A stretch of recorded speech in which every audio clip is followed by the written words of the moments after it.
Cagné.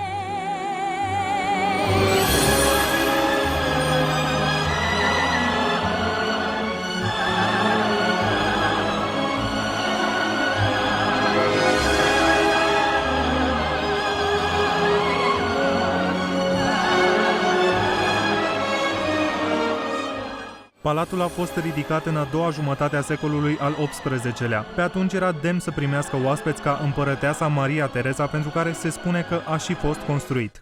Acestea sunt scările pe care odată invitații contelui Iohannes de Brukenthal urcau pentru a intra în sala de bal. Din păcate, atât această cameră cât și alte 20 de camere din palat au fost închise, deoarece în orice moment există pericolul ca o bucată din clădire să se desprindă. Situația clădirii s-a înrăutățit și mai mult. Din cauza stării avansate de degradare a clădirii, anul trecut, o bucată din acoperiș pur și simplu s-a prăbușit. Din această cauză, administratorii palatului au limitat zona cu benzi care interzic accesul turiștilor în apropierea clădirii. Rom Silva a preluat în 2002 Herghelia de Lipițan de la Sâmbăta, odată cu ea și Palatul Brukenthal. În toți acești ani, instituția a reușit să țină în viață doar caii. Veniturile pe care noi le aveam au scăzut, astfel încât fondurile care am fi putut să le disponibilizăm pentru restaurarea castelului au fost inexistente. Noi, concentrându-ne pe asigurarea fondurilor necesare pentru întreținerea cailor. Singura soluție găsită de Ministerul Mediului a fost să renunțe la acest patrimoniu în favoarea altui minister care l-ar putea salva.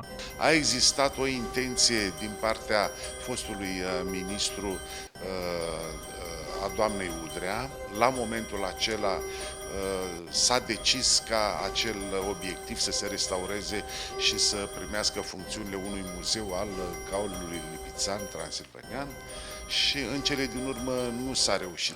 Primele adrese oficiale trimise de Ministerul Mediului către cel al Culturii pentru preluarea Palatului Brukenthal sunt din 2009, la 7 ani de la preluarea acestuia. În 2012, castelul a fost prins într-un proiect pilot pentru consolidarea și restaurarea monumentelor istorice, dar printr-o adresă pe care am primit-o în martie 2013, Ministerul Culturii ne-a comunicat că nu s-au demarat procedurile pentru achiziție pentru reabilitarea castelului.